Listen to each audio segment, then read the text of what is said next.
It's very dramatic. Let's listen in.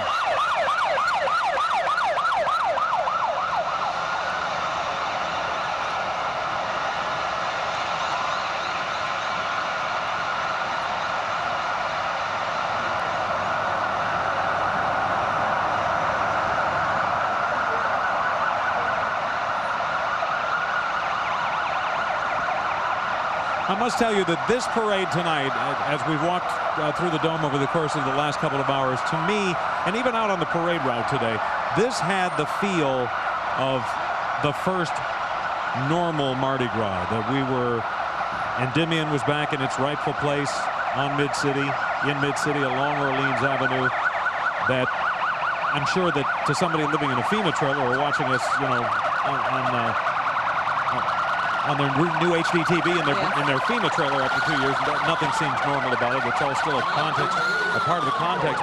But this really has that kind of feel where it's maybe not as omnipresent. And this really is the parade with a split personality, kind of three ways. The neighborhood in Mid-City, as we've talked about, the tourist draw downtown, and then a black tie event in the world's largest room. Absolutely. We're going to have team coverage of this event tonight. We have Eric Ritchie and Jennifer Van Vranken in the thick of the crowds tonight. We have Jonathan Carter and Kim Holden, who will be talking to the partiers to gauge the fun factor tonight in the Dome. And Natasha Robin is live at Gallier Hall watching the floats as they pass and head to the Superdome. Let's begin with Eric Ritchie and Jennifer Van Vranken. Hey guys, good evening. You can hear the parade obviously behind us, just getting underway, but people here have been waiting for this parade for 2 hours, Eric. They've been having fun. Yeah, the floats are just starting to arrive, but these people have been anticipating this moment for literally hours. The music just stopped just in time for the floats to arrive. Now the fun thing of the evening is going to be watching Eric Ritchie's reaction. This is his first Endymion extravaganza, so I can't wait for you to see the evening. What do you expect tonight? You know, Jennifer, I'm already a fan of Endymion because we started rolling about the same time. Their first parade, 1967, Take Me Out to the Ball Game, a sports theme. Right. 1967, big year for me. I was born, so I already like Endymion. You have a connection. We do. I feel it. I feel it. Well, we're looking forward to it tonight. And again, like John Snell was just saying, there's a real feel, I think, tonight that this is just an extra special night because Endymion is home. So again, it's just another step in that recovery. You just can feel it tonight. People, there's a sense of this is right. This is how it's supposed to be. Yeah, these people, again, they've not only been partying, but they've been coming up to us. It's great to see you. There's a lot of love here. And you think about it, I'll use my second sports analogy in the second minute. The last time we were here, we were celebrating a BCS national championship for LSU. Now we're just celebrating. Exactly. So again, we're going to be talking to lots of people in the crowd, bringing you the feel of what's going on in the Superdome tonight. We saw Blaine Kern a little while ago, obviously Mr. Mardi Gras. He's going to talk to us in a bit. So we are going to be bringing you the feel of everything happening at the Endymion extravaganza tonight. I'm going to toss it right now. Back to you guys. Thank you so much, guys. I wish the electricity would go over the airwaves so people could feel it here. It's really exhilarating. It's unbelievable. Some emotions. We do need to clarify, though, that there are still some Tiger fans celebrating the BCS National Championship. Just for a point of clarification. Yeah. Jonathan Carter and Kim Holden are sort of at the other end of the stage. Let's check in with them. Yeah, guys, we are here, and Jennifer and Eric have this connection going on because it's Eric's first Endymion. Well, it's Jonathan's first Endymion, and I'm telling you, I'm already breaking him in good. Look at this. Yes. He's in the party mood. We've got our little festive hats on, and we have many more to come throughout the evening. I can promise you that. And the thing is, with this being my first one, I had no idea it was going to look like this. When I thought it would be, you know, kind of a small affair. This is insane. I'm excited already. So you expected a small affair in New Orleans for Mardi Gras. I guess the two don't go together, huh? No, they don't. Well, you know, we had the NOPD just ride by, and then the Shriners follow behind them, but they were on big motorcycles. I thought they rode those tiny little ones. Oh, no. Everything's big tonight. I can promise you that. And the crowds here are unbelievable. I was actually out on Orleans Avenue earlier this afternoon. I have never, in all my years here, which is my whole life, seen crowds like this on Orleans Avenue. I mean, the people really came out, coming back to Mid-City, coming back to the traditional route. People were excited, and you could tell by looking at the crowds, and the crowds here don't disappoint either. Yeah, well, you know, I got here about 6 o'clock, and the line was already wrapping around the Superdome, and that amazed me because I know people are trying to make their way back, but it's like this is the event they're using to say, we are back. Absolutely. Absolutely. The music is stopped for a little bit. but the floats are about to come in. The captain is about to come in, so this is when the real party gets started here. We'll be here live on the floor, bringing you all the sights and sounds throughout the evening. John, Nancy, back to you. Okay, thank you so much, Kim Holden. The captain has arrived, I believe, John, and we see the lights coming into, this is so exciting, the first lights of a float coming into the dome tonight.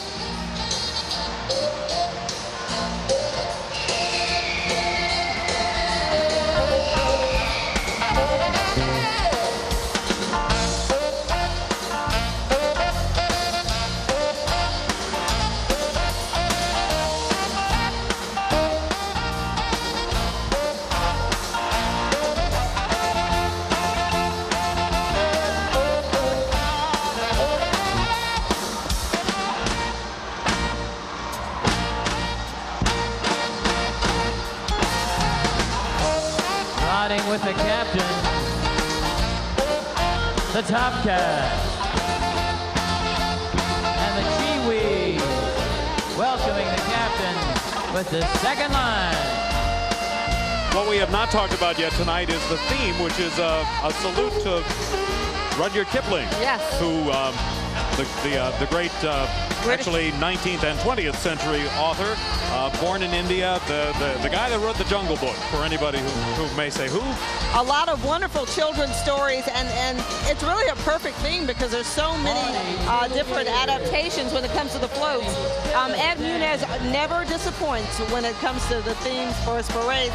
And, you know, to think back in 1967, he barely could get enough people to ride his float.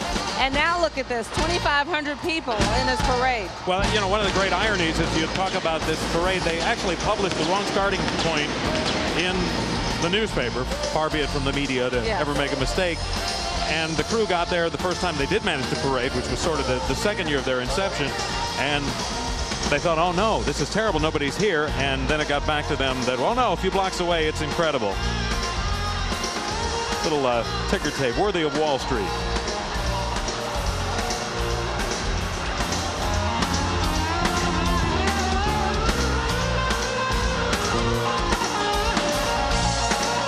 We have counts on all kinds of things tonight, the number of riders in certain floats, which float's the biggest, how many 1.2 million strands of fiber optic lighting they have, but we've erred, and I'm afraid we cannot tell you how much confetti they've dropped. I tell you what, I know they're throwing 500,000 strands of beads. I bet you'll get one of them tonight, John. Let's go to Natasha Robin. That's just the Endymion beads. Exactly. Just the Endymion beads. Exactly. Natasha Robin, live at Gallier Hall. That's right, guys. We are here at Gallier Hall. It's very loud. The atmosphere is amazing. We want to go ahead and show you. It looks like float number 7 is coming up. Just across the way are dignitaries here at Gallier Hall. Mayor Ray Nagin is on the mic narrating the parade here for us. And I have to tell you, I've been ducking all night. You know, Endymion's motto is throw till it hurts. And that's exactly what they're doing tonight. We've been bombarded with beads, everything from beads, cups, t-shirts. In all, more than 24 floats will pass Gallier Hall tonight. Of course, that's being conservative. We can't forget about those super floats. Floats like the Papa Joe's SS Endymion, which is the largest float in Mardi Gras. Basically a steamboat on wheels that passed just a little while ago. It's paraded the streets of New Orleans for 32 years.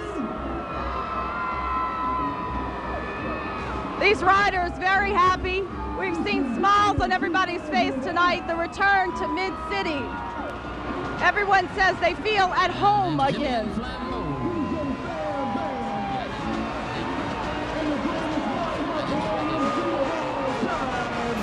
And you can see those riders haven't stopped throwing. They've been doing this all night. It took them about 3 hours to get here to Gallier Hall after the parade started around 4:30 today, guys. We'll keep you posted. Back to you. All right, thanks, Natasha Robin. Here are the Purple Knights.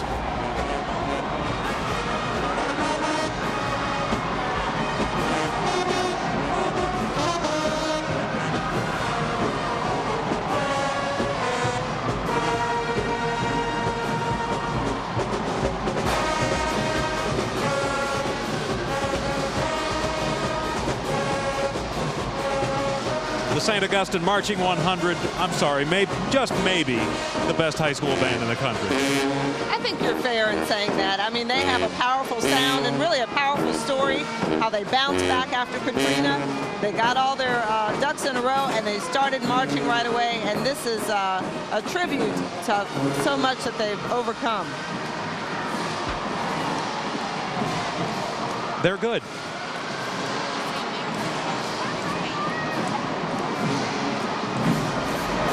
For those of you who are with us for the first time, St. Mary's Academy is a Catholic prep school. And you may be hearing the public address announcer Jerry Romick pointing out that after the Marching 100, here comes the St. Mary's Academy Marching Band.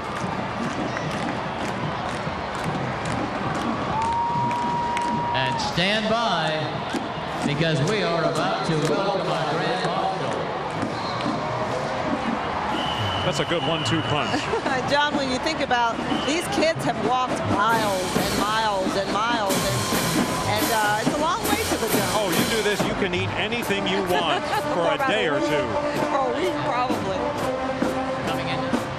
Ladies and gentlemen, the grand marshal, Kevin Costner.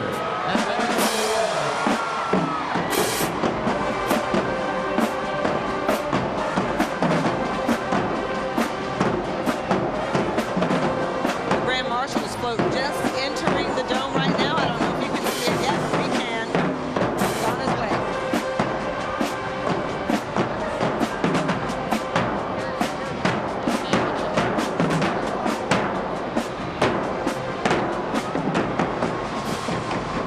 Boy, when it comes to being big in Hollywood, this man leads the way. They don't come any bigger than Kevin Costner. Who can ever forget him? And Silverado, the untouchable. No Way Out, Bull Durham, the Academy Award-winning Dances with Wolves. The Field of Dreams, my favorite. The Bodyguard, JFK, Robin Hood, Tin Cup, The Guardian, Open Range, and recently Mr. Brooks. And I have a feeling that when he's finally with us tonight for the last moment, he's going to make a movie about the incredible crew of Endymion. He is really, really amazed. And by the way, he will be leading his band tonight right here on the stage, and it's called American West. This man Kevin Costner, they're pointing out on the public address system, will perform tonight. He has been very accessible. Kevin Costner. The thing about it is sometimes you'll get a celebrity that's you know, a little caught up. They have a little trouble getting the float through because the head on the float at the top of it is larger than the actual float. They say that the crew members were saying that he's been very accessible, very much wanted to be a part of this night, and he's got this new band, Kevin Costner and the Modern West, that will actually perform tonight. I guess that's the costume. I love that he reinvented himself into a musician, and he's still a top-notch actor. I mean, he's one of the best in Hollywood. When you've done Silverado, The Untouchables, Bull Durham, Field of Dreams, JFK, The Bodyguard, you could reinvent yourself into the guy that lies on the South Pacific beach and does nothing if you want. And he's taking his time with throwing the beats. He's got a good system there. He knows that the night is young. Well, I think it's not lost on people, too. Hulk Hogan made some Kevin Costner, very nice comments the other day, some very heartwarming comments about the city and what it's been through and how he was thrilled to be a part of this. I think people understand. It's interesting because, you know, celebrities are asked, it's not every city and it's not every event that can get a big star to do this sort of thing. I always find it funny to watch somebody who, you know, paparazzi have followed them around at various points in their career. They're used to attention. They have never experienced anything quite like this. Ever. I think Hulk Hogan says he was excited just to have his face on a doubloon. His face has been on tons of things, but the doubloon was the best. Well, that's good. I mean, that's right up there next to, you know, money. Uh-oh, he's giving his hat away? No, good. Maybe before the night.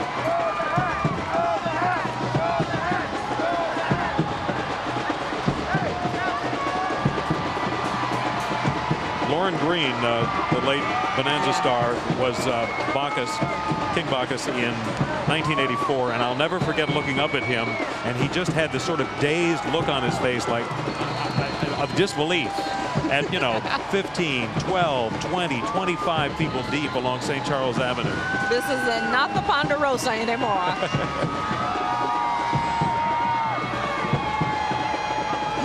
You can tell he's a little tired.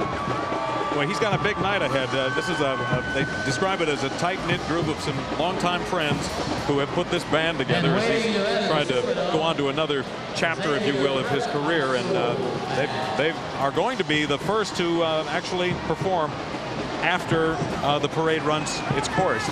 One of the royal functions, of course, he's not the king, he's the Grand Marshal. Unlike Bacchus, he doesn't rule over it, but he still gets to do the toast and is treated as royalty. And he conducted the toast with the mayor maybe a half an hour ago at Gallier Hall.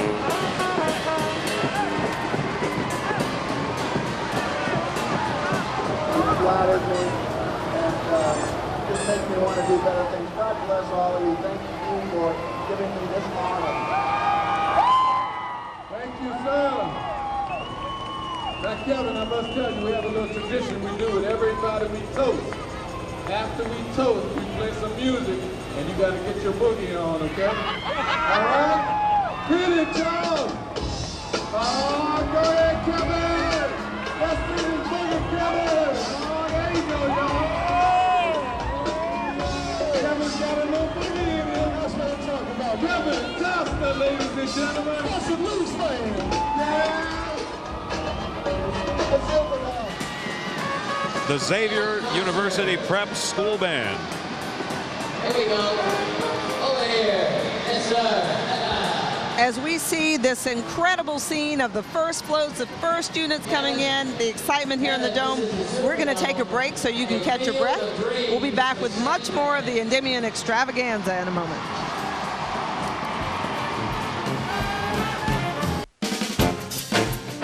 You're watching the Endymion Extravaganza, a Fox 8 News special.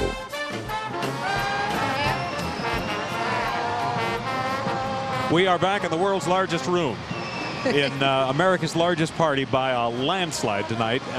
Upwards of 14,000 people here in the Superdome, and, you know, maybe 500,000 or so outside. It is so exciting here tonight as Endymion returns to the Mid-City route. Let's check in with Jennifer Van Branken and Eric Ritchie down on the floor. Thanks, guys. Eric and Jennifer here with Mr. Mardi Gras himself. Blaine Kern, Jennifer, it's all about the excitement with this guy. Absolutely. We were talking about this parade and what's so different about this parade than any other. Bigger, it's like staging 4 other parades.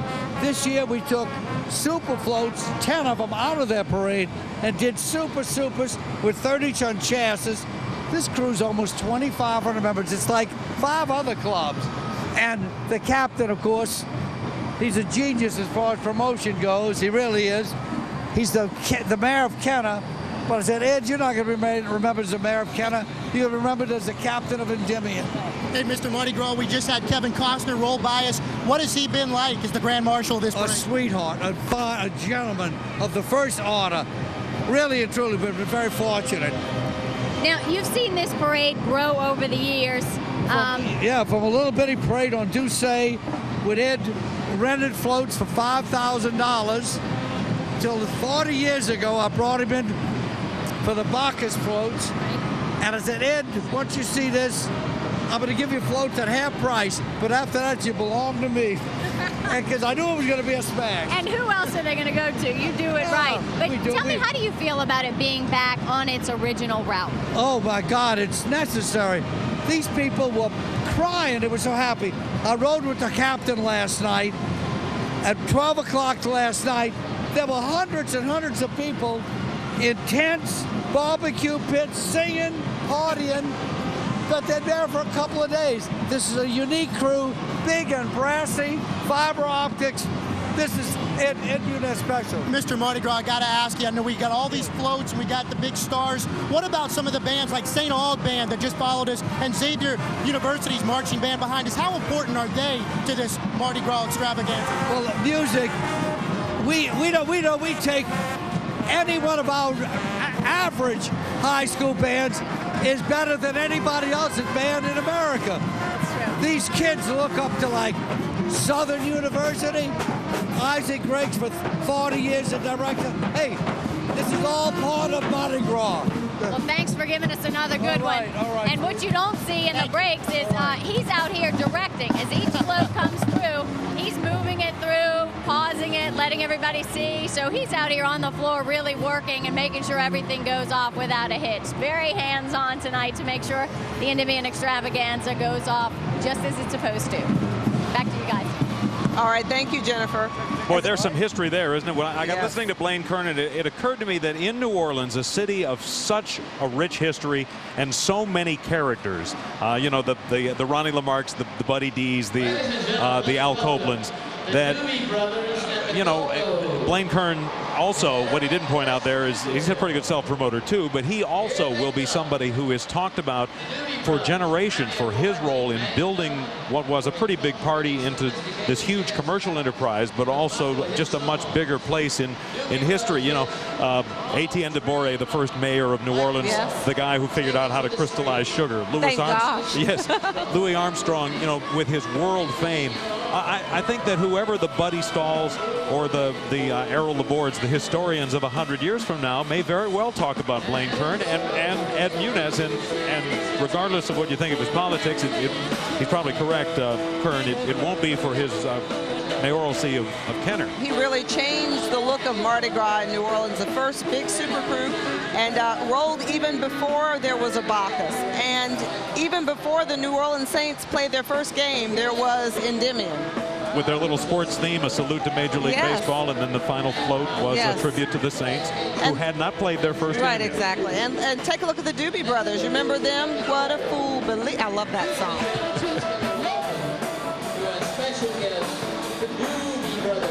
Special guest of Endymion. Long Train Running, China Grove, Take Me in Your Arms and Rock Me.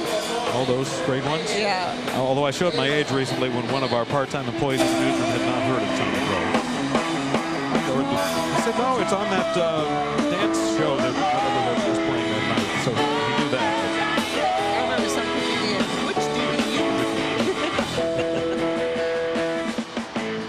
So they're going to perform tonight, and that's going to be a whole lot of fun. And the Go-Go's, you remember them, Head Over Heels? They were that girl band that was so cool back in the day. Well, and the Doobies, people, Rob Masson, who's riding in the parade with us tonight, we'll have a report from him coming up in a few minutes. Rob pointed out to me something that I had forgotten is that their second hit album was called Toulouse Street. The Doobie Brothers had actually spent a lot of time in New Orleans, had a number of cuts on there that became hits, and really was probably one of the 2 or 3 more important albums. The Doobies had spent a lot of time here and talked again yesterday, a couple of the band members, about New Orleans and how, you know, the connection they felt to the city and the experience of the last 2.5 years. Speaking of Rob Masson, let's take a look at Rob out on the floats as they go down the street. Guys, we're here on top of the SS Papa Joe as this parade is getting ready to get started. I got my beads up here ready to go, and look at this float. These Endymion riders are known for their generosity. I just want you to get a feel for just how loaded down it is. There's hardly any room to move out here at all.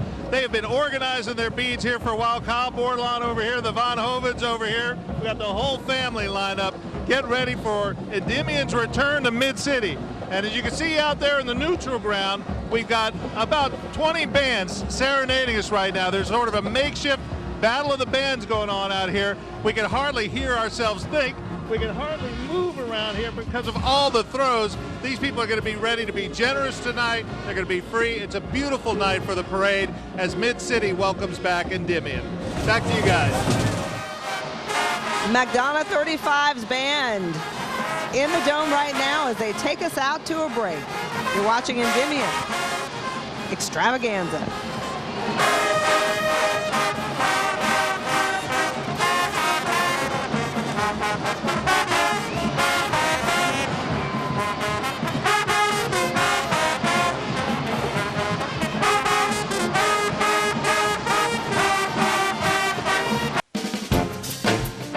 You're watching the Endymion Extravaganza, a Fox 8 News special.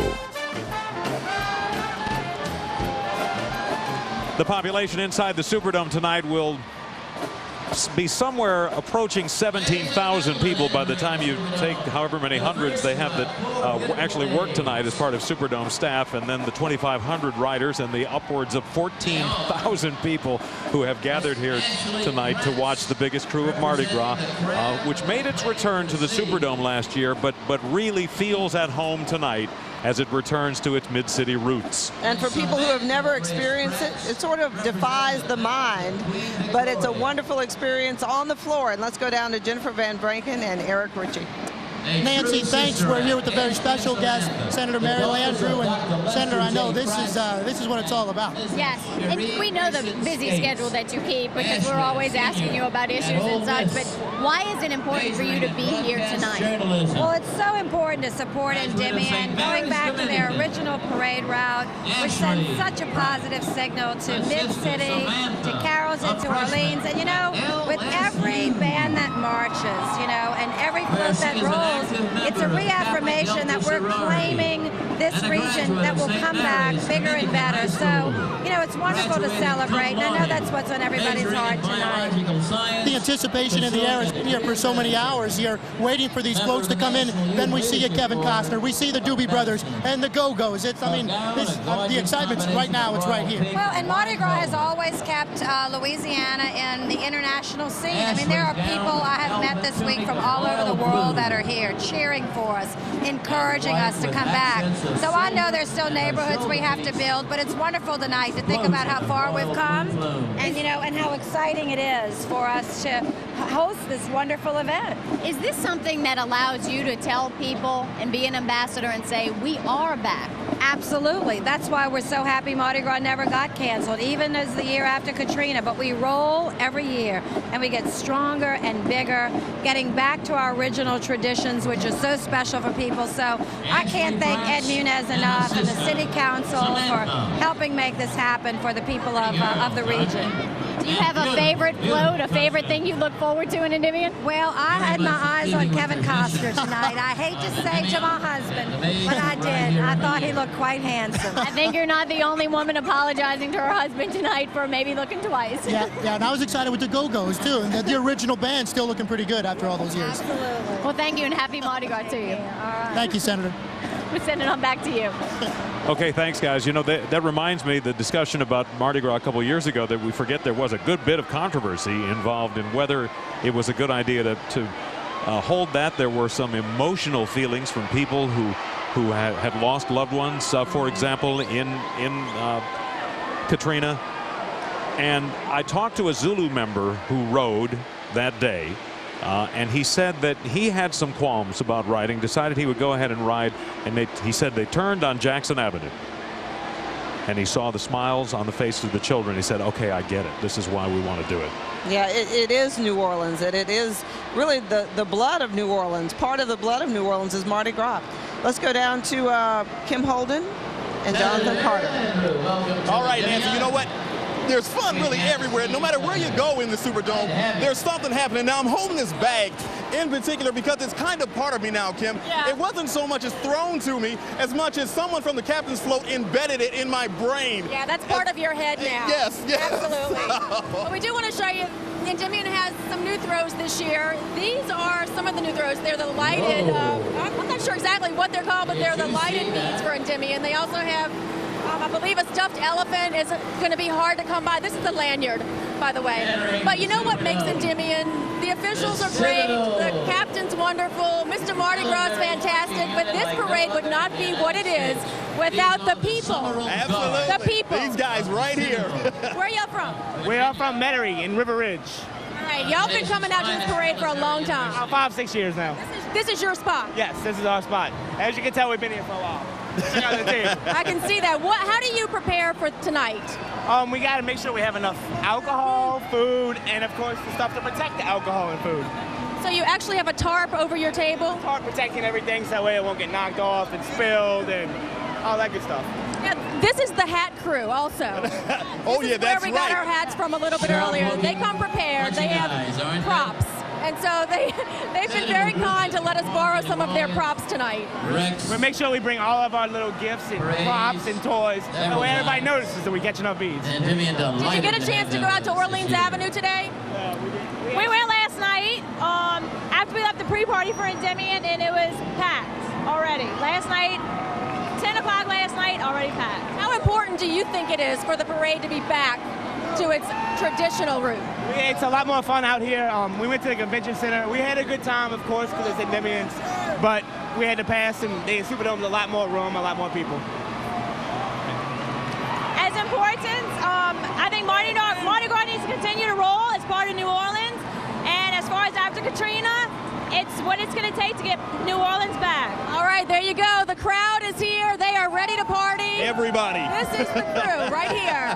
We'll be following them throughout the night and bring you an update later on. John, Nancy, back to you. Okay, guys, thanks. And the amazing thing to remember here is that the throwing really hasn't started. We just had a few of the smaller floats. The really massive, 2,200 members who remain are going to wear out this crowd and shower it with plastic. And we'll have more of our coverage of the Endymion extravaganza in a moment.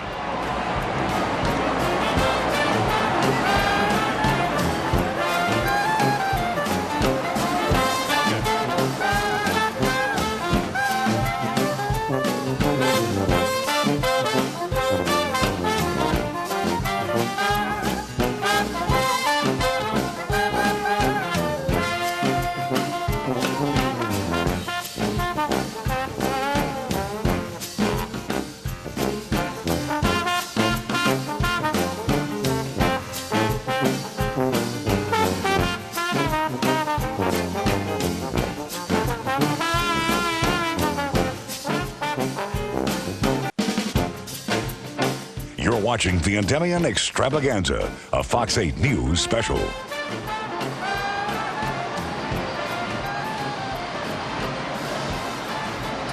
The Citadel Summerall Guards, masters of precision. They are.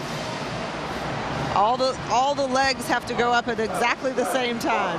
We're back live in the Superdome at the Endymion Extravaganza, and like John said earlier, the crowd is not really revved up yet. We're looking now at the Miss Ashley Pratts. She's a maid of Endymion, and Samantha Grace Pratts. Yeah, this is a real sister act. Yeah. Ashley's a senior at Ole Miss, majoring in broadcast journalism, but there is still time for her to come to her senses. Or to fix the industry, maybe. And Samantha's a freshman at LSU, majoring in biological science, wants to pursue a medical degree, and it's always interesting to look at the biographies.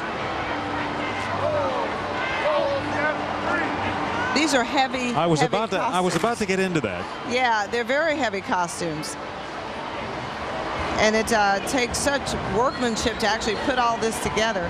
I'm trying to make sure, John, that we have the right maids here. I think we do. Okay, good.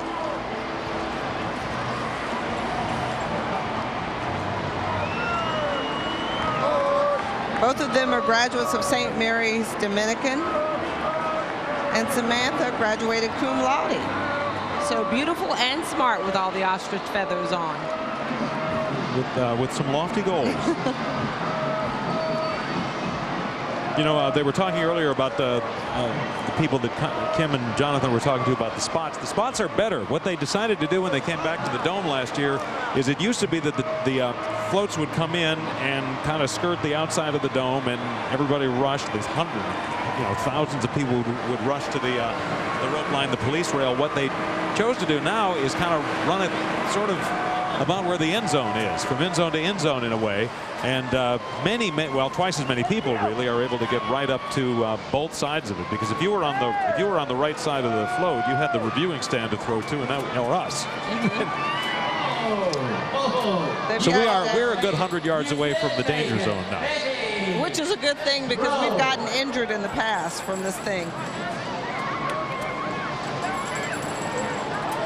If this is your first in Endymion, it is, as Jonathan Carter said, as Eric Ritchie said, pretty overwhelming. We've got another neophyte here, Blair Arvin, who is just getting into the swing of things, and let's see how she feels about her first parade. Hey guys, there's definitely a ton of people packed in here, and check over here, these ladies are ready for a good time, and if you check all the way behind this barricade, it is just packed with tons of people ready to party. Check it out, they're wearing glow-in-the-dark to go. And this young lady over here even has signs. What are these signs for? When you have people in parades that you know, you hold up signs but they can't hear you. So you hold up the sign and they'll see you, and they'll see the sign and they'll throw it to you. And what are these signs say, and who are they for? This is my husband. His nickname is Onion. So I hold it up and everybody knows Onion. That's his nickname. His name's Nelson, but he goes by Onion. So besides him, who are you looking forward to seeing tonight? All my friends. We have a lot of friends. Her husband is in it also, and a bunch of our friends' husbands are in it as well. All right, thank you ladies very much. These ladies are definitely ready for a good time, and so is everyone else in here. We'll have more for you in a bit. For now, back to you. All right, thanks, Blair. You know, we want to remind you, we haven't mentioned during the course of our broadcast that we certainly appreciate your business. When people say they watch, I always say, well, thank you for the business. We're like everybody else in New Orleans. We need all we can get, but as we recover from Katrina ourselves, but we know that many people have relatives around the country. We would certainly be flattered if you picked up the phone and called somebody who desperately misses Mardi Gras. Point out to them that we are streaming this live on our website, fox8tv.net. Let's go down to Jennifer Van Branken and Eric Ritchie on the floor. Hey guys, the Queen has not made the arrival yet, but we've got some 72 family members of the Queen, starting with her mom, Yvette. Tell us a little bit about, you only had a chance to see her very early this morning. What's it been like for her this morning? Well, hopefully she's had a great time. She was a little nervous, but she was very, very excited. Did you give her any motherly advice? No, I just told her I love her and have a great time. Very good. Jennifer? Now, one of the other 72 here is the Queen's grandmother, Yolande. Yolande, you know, I grew up here. I'm born and raised here. What does it feel like, or what are you anticipating it's going to be to see your granddaughter reigning over this parade? Oh, she's beautiful, and she's going to be even more beautiful as Queen of Endymion. She's gorgeous. Has she talked to you about what she was most excited about, what she was looking forward to? What, I'm sorry? Was she most excited about something in particular, or what is she really enjoying? Oh, she's so excited just to have the whole family. We have 72 people here from the family, just to be, they've come from all over. Did y'all grow up along the Endymion route? Is that why Endymion's so important to you all? I grew up on the Endymion route, and my son has ridden for 19 years, her dad. And his dream has been since she was born for her to be Queen of Endymion. Jennifer, the dream come true. I've got to steal. Next door to us. So she's like another one of my kids, you know. Jennifer, I'm stealing one of your questions. I'm going to ask the mother, what will it be like to see your daughter roll in here as the Queen of Endymion? No, it will be incredible. Incredible. There's really no words for it. I'm excited. I'm excited. And the family members to support it, overwhelming as well. Yes, yes. They're all waiting. They can't wait. They haven't seen her all day either, so they're very excited. Thank you so much for spending some time with us both. Yvette?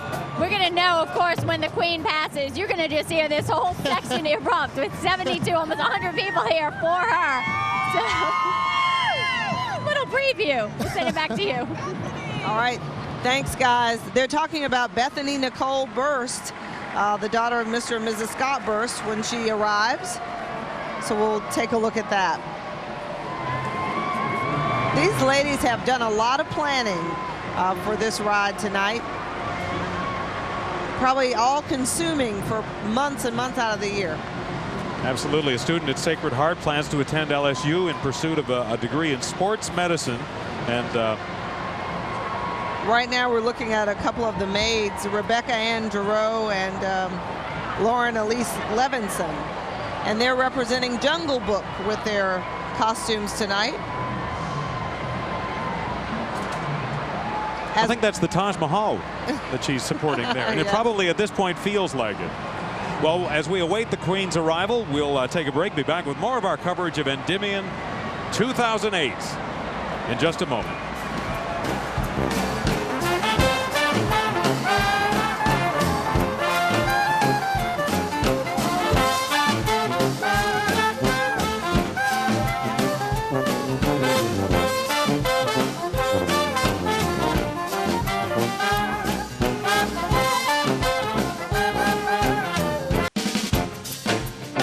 You're watching the Endymion Extravaganza, a Fox 8 News special.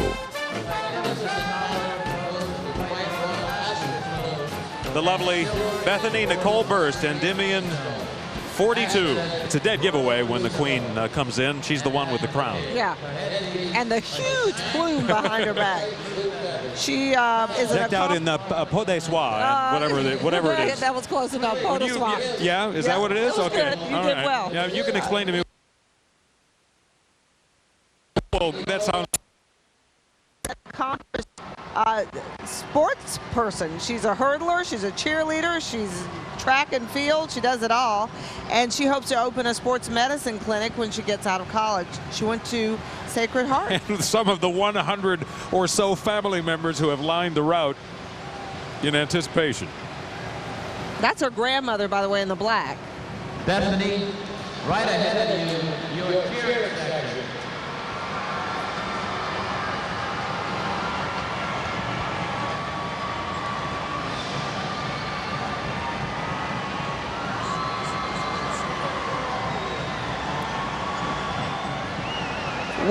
We are looking at the reviewing stand. Yes. And the tons of confetti. This is worthy of Wall Street, maybe, in a ticker tape parade. This is one of the prime spots if you're watching the parade because it's tiered and it's nice and you have food and drinks and a lot of familiar faces up there. You know, this is such a great building and so versatile. And I know there was the controversy before the storm about whether, you know, the Saints should stay here. And I think that you know, the Kingdome, for example, was built in Seattle. I was watching some movie, I don't even know the name of it, the other day, and they happened to have a shot of the Kingdome near the close of the movie. And it dawned on me that that was built and opened after the Superdome. It's already been demolished for a number of years. So, you know, we nominated a president at a convention in this building. The Pope visited. There are so many, really happy Sundays. And it is such an incredibly versatile building, which it was designed to be. It is, and this same floor is the same floor that the Saints almost had a great season on. They had a pretty nice season a couple years ago. Yeah. Some memories here and there. Yeah. And to this day, if I'm not mistaken, the world's largest room. Now, Blair Arvin must have the choice interview of the night. She danced with a wolf, Kevin Costner. I'm joking. Let's see what she said. Hey guys, the crowd is just electric out here. The parades are rolling and we've got Kevin Costner, the Grand Marshal, in the building. Kevin, welcome to New Orleans. Welcome to Mardi Gras, New Orleans. How's it been? It's been non-stop. It's like one long touchdown. And have you ever experienced something like this before? No. Never. And you are a part of something special this year because the parade you are on returned to its mid-city route for the first time since the storm. What was it like seeing all those faces? Well, it was such a beautiful day, and it gave people a reason to celebrate, and my God, they did. You know, nothing but smiles, and everybody should have the opportunity to feel how I felt all day today. It was pretty great. And you've been throwing beads to everyone. I mean, what's the crowd been looking like? What was the funniest or greatest thing you've seen? Everybody dresses up and has a good time always. Well, I tell you, the smiles were great out there, and then you came in here and all the women are dressed so beautifully and the men are all dressed up. So I'm gonna go backstage now and get ready to go play real loud. All right, enjoy yourself. Thanks for coming. Nice to meet you. Have a great night. All right, Kevin Costner, Grand Marshal, in the building. Definitely everyone having a lot of fun out here. The parades are rolling. The beads are flying. We'll send it back to you. All right, thanks, guys. We're looking at the Brother Martin Band here coming into the Dome, and behind the Brother Martin Band, the Monarch of Endymion, Endymion 42.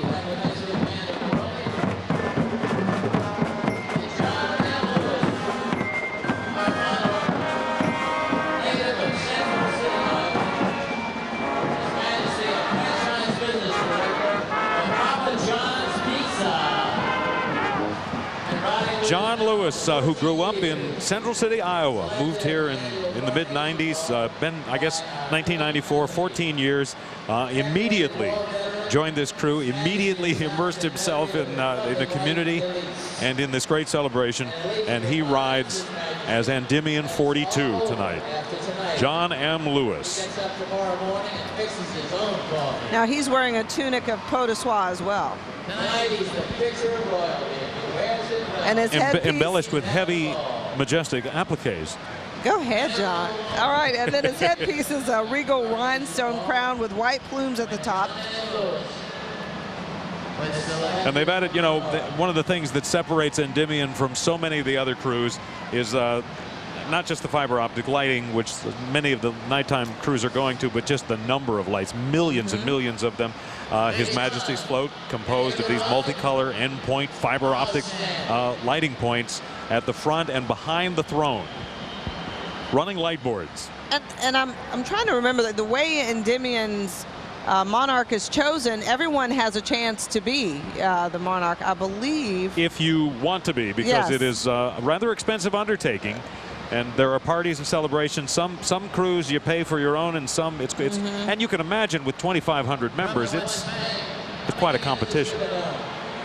But why not, you know?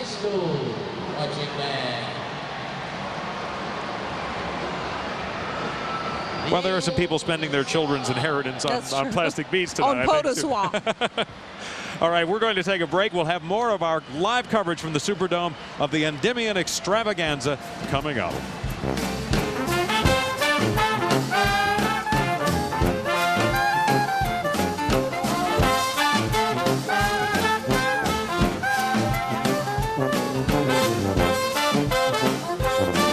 Fox 8 formal wear provided by Duran's Tuxedo Consultants. You're watching the Endymion Extravaganza, a Fox 8 News special. Talk about the cat that ate the canary. Look at Rob Masson of Fox 8 there on top of Papa Joe's SS Endymion, one of the first super floats. And he is having a ball. I must tell you, I'm not sure that was a throw. I think he just threw down a piece of videotape. I think he did too.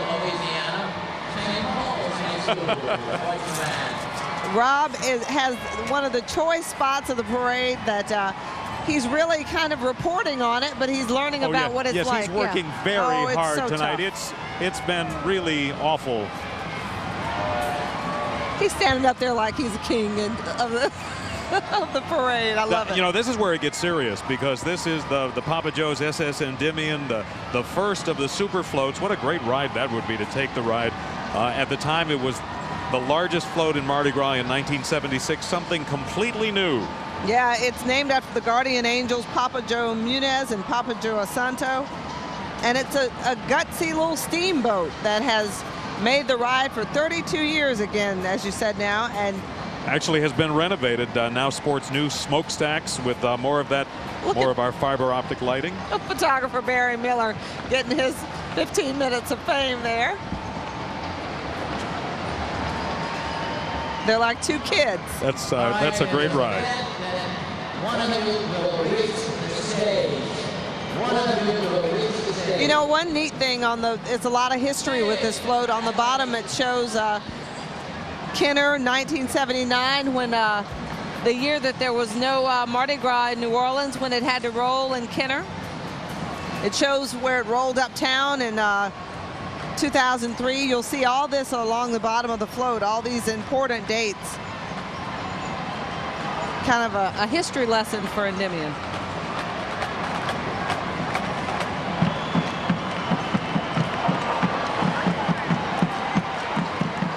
Rob found Canal and Bourbon very thick and enthusiastic crowds tonight, and this is a bit of what he showed us, you know, just an hour or so ago. We're at Canal and Bourbon, and this crowd is really stoked. If you can see out there, they're about 40 deep. The guys on the Papa Joe float say they have never seen it this thick down here. It's as good as anything pre-Katrina. We have been rolling for about 3 hours now. Our arms are hurting. People are enthusiastic. They're sitting on top of the bus stations over there. Everybody enjoying a wonderful night out here on Canal Street as we're about to turn the corner onto St. Charles. Everybody's poured out from the streets on Bourbon Street and the French Quarter to come out here on Canal Street to see Endymion come by. This crowd's had a little weather problem this week, but tonight is absolutely beautiful, picture perfect. Thousands upon thousands of people out here. As you look over on the sidewalk side, you can see the crowd, 40, 50 deep. Everybody out here waving, "Hail Endymion," they're saying. welcome back to Mid-City on the route all the way till we got downtown. Now they're just here, just happy to see a great parade roll by. This float is actually one of the first double-deckers to come through. So people, by the time we hit here, are extremely enthusiastic, and it really is a blast. Listen to that crowd. We're having a great time. We'll see you guys at the Dome. Back to you. Rob Masson in his ride on Bourbon Street, or on Canal at Bourbon. We can confirm for you that Rob enjoyed his workday. He did. You know, his enthusiasm was a little waning. He needs to work on that. You know, we're looking at Endymion welcomes you to Mardi Gras. This is one of those big floats with a Baton Rouge contingent on it.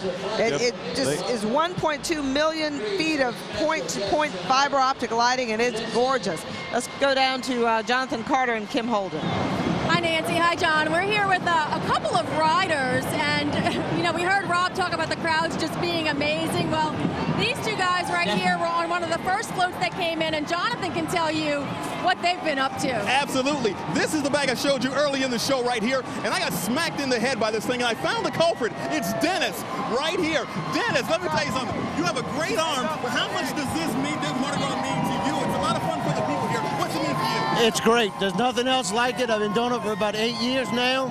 It's something everybody should experience. We're going to get hit in the head again. It's going to happen. We probably will. As you see the other riders go by, do you start to get as much into this as you did as a rider? Yeah.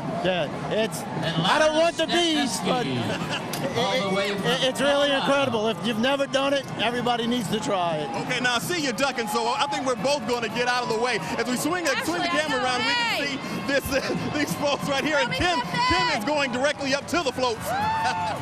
Right. Oh, I'm getting all kind of good stuff here. Hey, what about the special throws? Bam, there we go right here. Well, one of the special throws is this lighted throw right here. There are only 10,000 of these, so they're in high demand. And as you can see, a lot of people want these things, but Kim just got a handful of stuff. Yeah, I did. And actually, this is the time of the night where I pull out my special hat, and I'm going to show you that coming up in just a little bit, because I'm definitely going to need it. Absolutely. Back to you guys. Back to you. Oh, yeah, I feel really sorry for her as she's up there using her the unfair advantage of the microphone and the camera. What about the special throws? I know. All right, let's go to Natasha Robin at Gallier Hall. Well, Nancy, this is a very lively group of people here at Gallier. Float number 19 is passing. How the camel got his hump. And we should point out that there are many riders on these floats. I would say between 50 and 60 riders per float, which is amazing in itself, all throwing handfuls of beads here at Gallier Hall. No one is empty-handed. On the other side, across the way from us, Mayor Ray Nagin was on the microphone earlier narrating this parade. About a half hour ago, he said he had to go because he was heading down to the Superdome for the extravaganza. Now we have Councilman Arnie Filko and Jackie Clarkson narrating the parade from over there. But we have just been bombarded with beads throughout the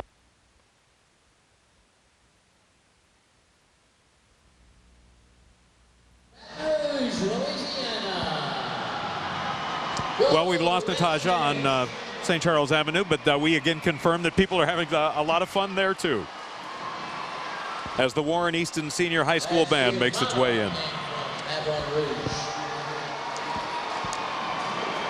We're in just a slight lull here, but the bands, I'm sure, will take this opportunity to blow this dome out. There they go.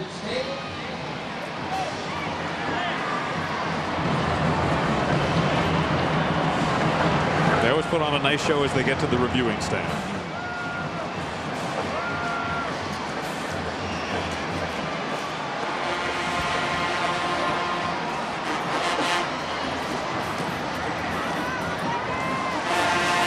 This must be an incredible day for the captain, Ed Munez. Every year, it never gets old for him. Blair Arvin talked with him a little bit earlier about today. Hey guys, the bead throwing is definitely under the way, and the first float is right here. We're joined by Ed Munez. How is the crowd tonight as you're going along the Mid-City route? It's the biggest crowd I've ever had. Anyone, biggest crowd I've ever had. We couldn't get the floats in. It made us start late, and it's just incredible. Mid-City was alive. If they're not all back, I don't know how the crowd's going to be when they get back. but they had signs up, and there was a love fest out there. When Cowboy Mouth performed at the Gras Festival, I wish y'all could have filmed that. It was fantastic. And Ed, being back on the Mid-City route, I mean, how did that feel? Felt like we were home. And doing this for 42 years, I mean, whoa. Check out this crowd now. What are you thinking inside once you guys are finally inside? Here in the Dome, it looks like it normally does. It's packed with a lot of people that enjoy Mardi Gras. And what are you looking forward to tonight, now that you guys are in here? Sitting down, watching the show, listening to the Doobies and the Go-Go's, and having a good time with all my friends. All right, Ed, well, you certainly enjoy yourself. Have a good night. And like I said before, the bead throwing is definitely underway. I feel like I need a hard hat out here. But we'll send it back to you guys for now, and we'll catch up with you in just a little bit. Back to you.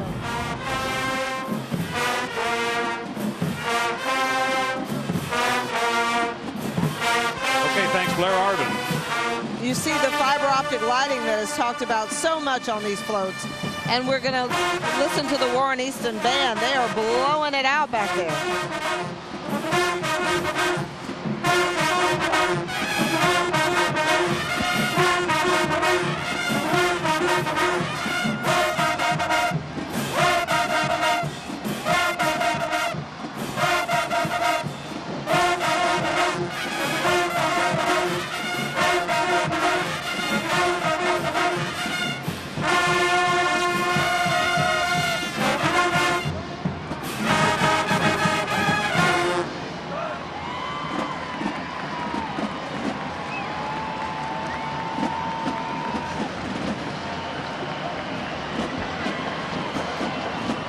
I see some of the next floats coming into the Dome now.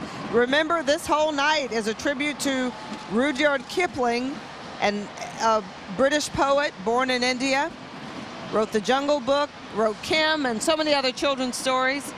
And so coming in the Dome in just a minute will be that title float. But again, you're looking at the Baton Rouge contingent throwing till it hurts in the Dome tonight. And that is such a big unit as you look at it. It takes up, I don't know, it looks like, I mean, it's 120 feet. So in football terms, it's 40 yards of the football field that it takes up. And it's still quite amazing they can even get the thing in here. Notice the Superdome at the depicted at the end of that float there. That's the new city, and the front of the float is the old city of New Orleans. Well, you know, we say it's 120 feet from the front of the first tandem unit to the back of the other. But I see a big cat generator on the back of it because it requires its own generator. Obviously, most of the power for most of these floats, you know, comes from the PTO shaft of the tractor.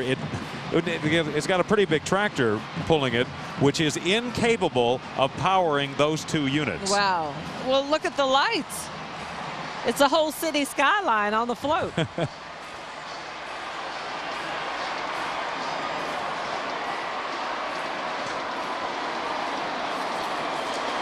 Well, we have much more coming up. The Jungle Book float, Captain Eddie's SS Endymion, one of the premier signature floats, and much more of our live coverage of the Endymion extravaganza still to come.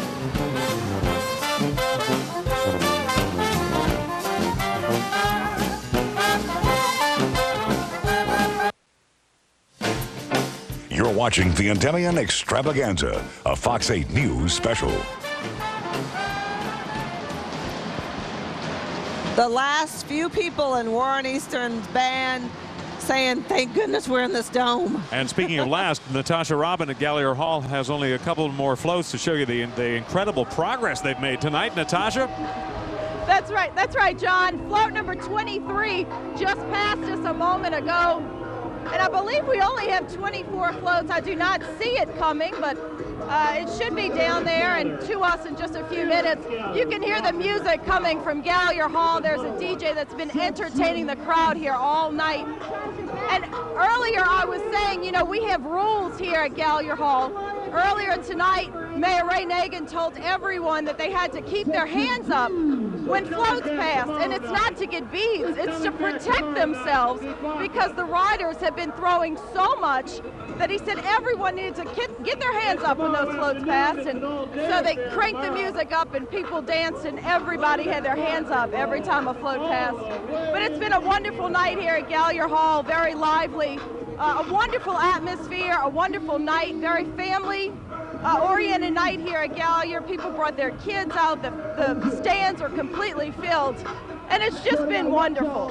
Back to you guys. Okay, thanks, Natasha. Sounds like Natasha had a good time tonight. You know, the thing that's striking is how on time they've been. Over the years, Ed Muniz was complaining tonight about, boy, there were so many people at the start of the parade on Orleans that they weren't able to get off in time. You know, I remember times where we were waiting till well after 9:30 for the first units to come in. They were right on time at 9 o'clock tonight. A couple of years ago, they had that rain out on Saturday night and actually had the parade early and then blew into this place before 9 last year, but they timed it perfectly this evening. It's just come off beautifully. It was absolutely perfect. And let's go down to Eric Ritchie on the floor to see just how perfect the people are feeling right now. Hey guys, thanks a lot. You know, again, in my first Endymion parade, the extravaganza, it's been unbelievable. So many great people here. I know you talked about the people, and that's where, let's go find Jennifer Van Branken. She found a person that may have come the farthest distance. Jennifer, who did you find over here? You know, I know people come from all over the world to be here, but I've truly never met anyone who came quite as far as Janet. Janet, where are you in town from? Sorry? I'm from Australia. Australia. What made you want to come to Mardi Gras, New Orleans? Sydney. She's from Lafayette. She's a friend of my friend Peter from Brisbane. Tell me, what do you think about this Mardi Gras parade? What did you ever imagine that it would be like this? Oh, it's just bigger than anything I've ever seen. Fantastic. Do you have anything down under similar to this? Oh, just a little bit like that, the Mardi Gras in Sydney. You have Mardi Gras in Sydney? Gay Mardi Gras. Yeah. But nothing like this. We're glad you're here. Again, we know they come up from all over the world, and we know how important it is to put our best foot forward during Mardi Gras. But Australia is about, again, the farthest I've met. John, Nancy? Yeah, that's way down under. You're looking at the title float.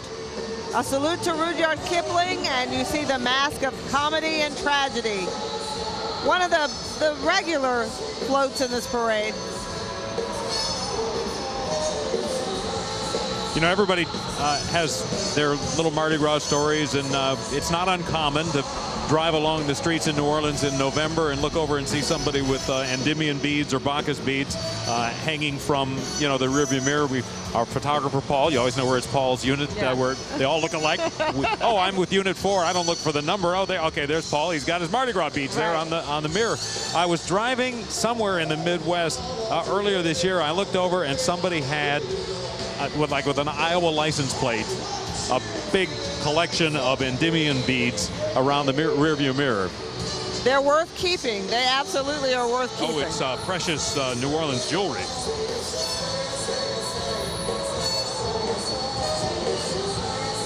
I wonder what Rudyard Kipling would think of all this. I suspect he would be honored. He might have a short story to tell. Oh, wow.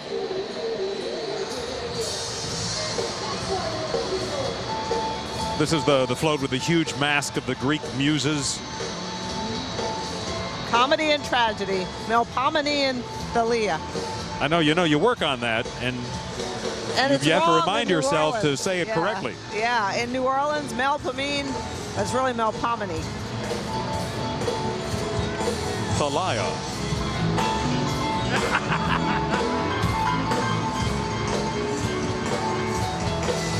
They are throwing till it hurts in the New Orleans Superdome. I believe it was hurting hours ago. When the ladies first walked in tonight, I was watching the ladies. They were so prim and proper with their dresses on, and now everyone's loosening up. They might as well have on sweatpants. You'll see the ladies are like just throw me something, mister. All decorum is beginning to leave the building. Well, some of the ladies are decked out in these fine dresses with more casual footwear, shall we say. Which is not a no, that's dumb a good. thing. That sounds like a good strategy. As I was walking in, one of my shoe straps snapped on the way in. So let's go back to Gallier Hall, St. Charles Avenue. Natasha Robin with the last float of the parade. That's right, John. This is the last float, number 24. We've had a wonderful night here. 24 beautiful floats that have passed by. You can see those bees, the riders throwing to us. We have to duck periodically here. But it's just been a wonderful night, a very lively crowd, family-oriented, as I said before. And we are really having a great time here. All right, the U.S. Coast Guard from New Orleans. And we have the U.S. Coast Guard here passing right now. They're having a wonderful time. Back to you, John. All right, as Endymion wraps it up on St. Charles Avenue tonight, and many of those people will be back out tomorrow. Let me tell you, this party will leave you in, an hour or so, a little more than an hour, but so we have lots more fun to come. The party will roll on until approaching dawn, and then what always amazes me is those people who do this and then do Bacchus and the Bacchus Bash tomorrow night. Yeah. I did that one year, and it's like a marathon and then a marathon. it's hard to recover from, for sure. Let's go down to Eric and Jennifer. Hey guys, thanks a lot. We talked about the last time that we were here on the floor of the Superdome celebrating a BCS National Championship. Look who we found in the crowd. LSU quarterback Matt Flynn. Matt, congratulations again on the BCS Championship, but you said this is not your first Endymion parade. That's right. Yeah, I appreciate it. It's actually my second year in a row to be here, and it's great to come out here and see the parade and all the great people, and it's great to be back in the Dome again. What has changed now that you are a national champion? How has life changed? Because I saw some girls screaming a little bit ago. I didn't know if that was for Kevin Costner, for Eric Ritchie, or oh no, look, it's for Matt Flynn. It's great. The people are so supportive, and I was just so happy that we can make the state of Louisiana proud, and it's just been a blast, and I'm eating it up, Have you talked to the crowd? I mean, have they come up to you all night and talked to you about the game? Yeah, it's been great. everybody here is a big fan, a big LSU fan, and it's just exciting to see everybody out here and know that they support us and are excited about it. Now, you rode recently, or you're going to ride a parade yourself, right? Are you going to be riding this year yourself, right? No, I was supposed to ride tomorrow night, but I can't. I gotta go out of town. I know. You've had plenty of celebrating. I know at that national celebration as well at LSU, the national championship celebration. But next up for you, the NFL Combine in Indianapolis. Talk about your thoughts in preparing to go to the next level, Matt. It's going to be a big transition, and I'm actually in Orlando training right now and getting ready for the Combine. So, I'm just trying to enjoy one last night of celebrating, be around the people, and then it's back to work. Early Doucette and Glenn Dorsey also training in Orlando. Can you give us an update on Early? I know he tweaked the hamstring at the Senior Bowl in Mobile. How is Early doing? He's doing good. He's rehabbing and getting back, and it's a lot of fun in Orlando to have some teammates down there, and we're having a blast getting ready.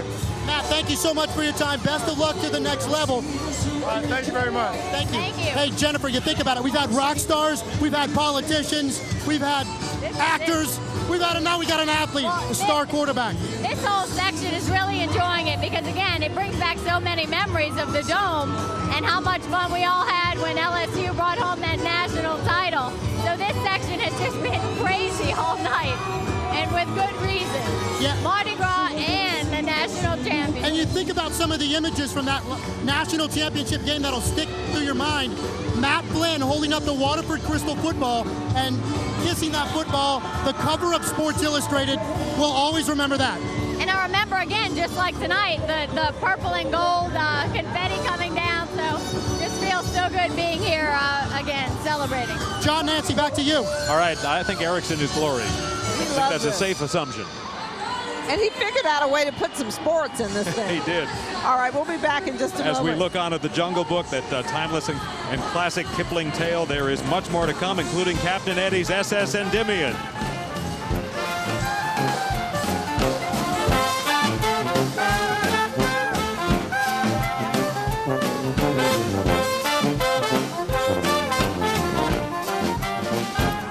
You're watching the Endymion Extravaganza, a Fox 8 News special. The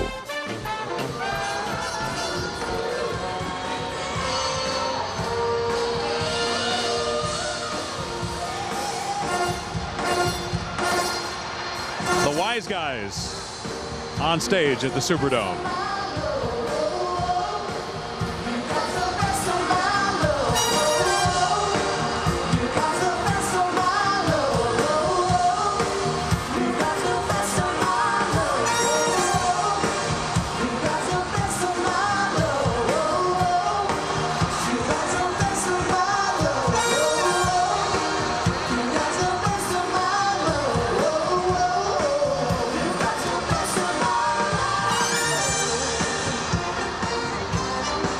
A unique concert experience, the Endymion Extravaganza.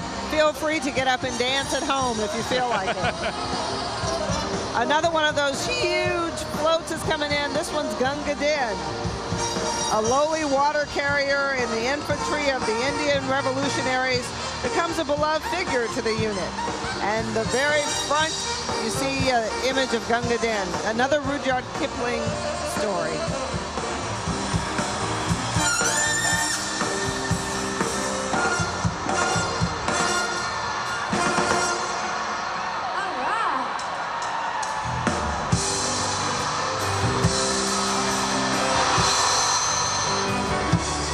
There's Gunga Din.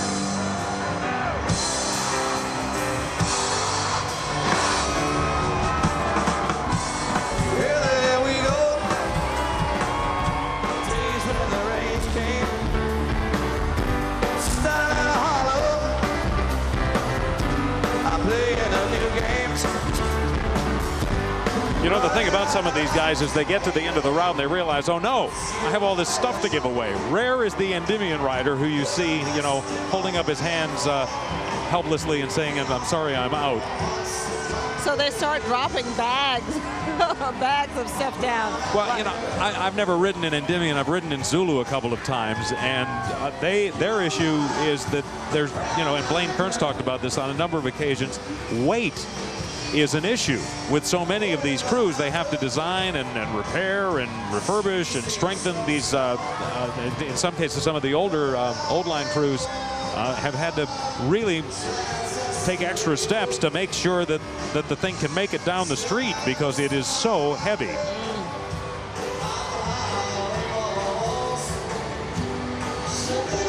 I see quite a few empty holders there, so they did pretty well. They've timed it well.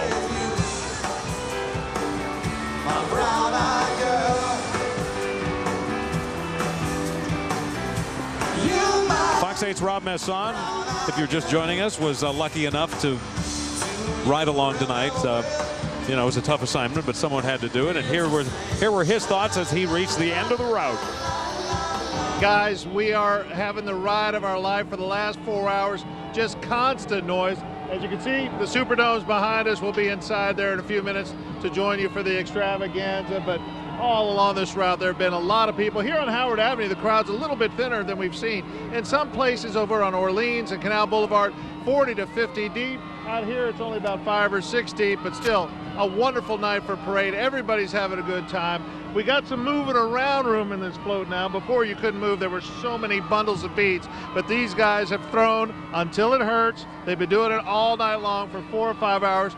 Perfect weather for it, and this is about all we got left. Just holding on a little bit till we get into the Superdome, and we'll be throwing that to a few people inside. But it's been an awesome experience. Endymion, Papa Joe's, SS Endymion, having a great time. Going inside the dome in a minute. Back to you guys. Fox 8's Rob Messon, 20 minutes or so ago as he made his way into the dome, the ride of a life. The people on the floor look like ants, and somewhere in that sea are Jonathan and Kim Holden. Yeah, we sure are. You know, you commented a little bit earlier, and I'm sure everyone everybody commented how beautiful the costumes are for the king, the queen, the maids. Well, somebody has to make all those costumes. Sherry Gio joins us now, and you actually make these costumes for my family makes the costumes. My mom and dad usually come every year, but my mom's not feeling well, so they didn't come this year. But it's a family business, and we've been doing Endymion for over 20 years. How long does it take to get those costumes ready? It takes a while, probably from the time of actually designing it to getting it here today. It probably takes maybe 3 weeks to a month to get it all together. And those are heavy costumes. Am I right about that? Because they are tied to the float. Right. The collars can get pretty heavy, but the headpieces aren't. They have small headpieces that aren't that heavy. But each collar is fitted to the girl, like it's shaped to their body. So it's kind of held off of their waist and their shoulders. So it distributes the weight so they're not feeling it all on their shoulders. They're absolutely beautiful. And you're joined by your son Rocky here, huh? Right, Rocky, he handled all of the feather work that you saw for the kings and queens. Now, Rocky, how much work is involved in putting together those beautiful plumes? Well, typically for an Endymion piece, it's anywhere from 200 to 250 plumes. Now, it's real ostrich feathers. All of them dyed. Each one has to be put in individually. All in all, it takes about an hour to an hour and a half for me to do the entire piece. Now, it's one thing to see it in the shop as you put it together, but how nice is it to see it on display and the crowd going wild over your work? Oh, well, as long as we've been doing it, it's just good to see, you know? It's a complete family effort. Only the family is involved with it.